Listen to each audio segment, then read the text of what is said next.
Welcome back to the Boondoggle Tapes, a collection of recorded phone calls, emails, and journal entries of Sarah Boone, convicted of murdering her fiancé by zipping him up in a suitcase and leaving him to die. The journal excerpts presented in this video are the personal writings and statements of Sarah Boone. The information contained in these entries has not been independently verified, corroborated, or admitted as evidence in court. Viewers are advised to interpret this content with caution and an understanding that it reflects one party's unproven narrative. The Boondoggle Tapes are meant to spark real conversations about justice, incarceration, and mental health. Today's episode was created for a mature audience and viewer discretion is advised. George and I had been drinking, enjoying the day, playing cards, darts, laughing. It started to get really hot outside, unpleasant for both of us, so I suggested we go inside. He wanted to listen to music on my son's computer and cast the video on the TV, which he knew I didn't like because it would only intensify his mood and hostility from the music he played, but it wasn't working correctly again.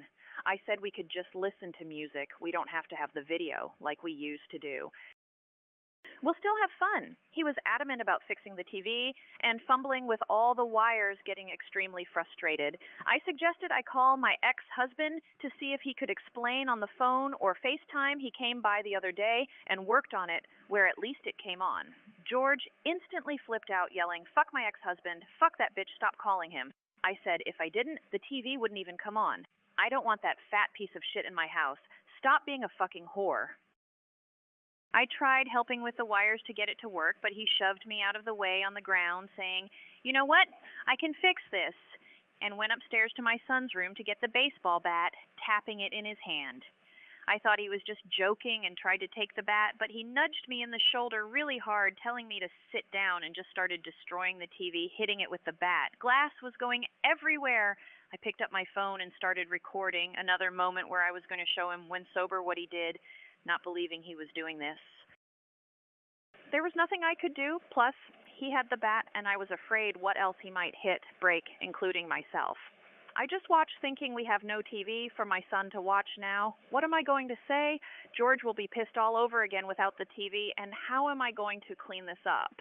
After he was tired out and finished hitting the TV, he pushed it off the table onto the floor. I remember thinking, holy shit, this is bad. Really scared now and was in shock the magnitude of his destruction over this. I don't remember what happened from there.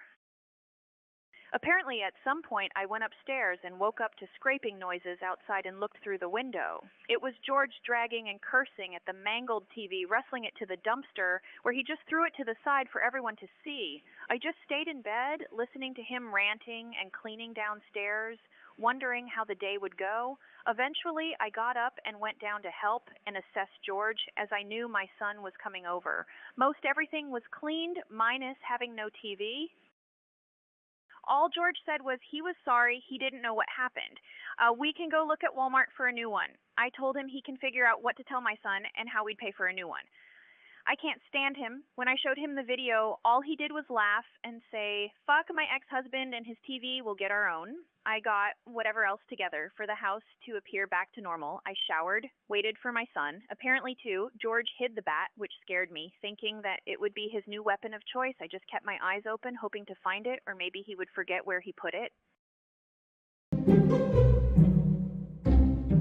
Thanks for joining us for this episode of the Boondoggle Tapes.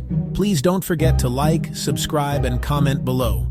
We are grateful for your support and wish everyone a wonderful holiday.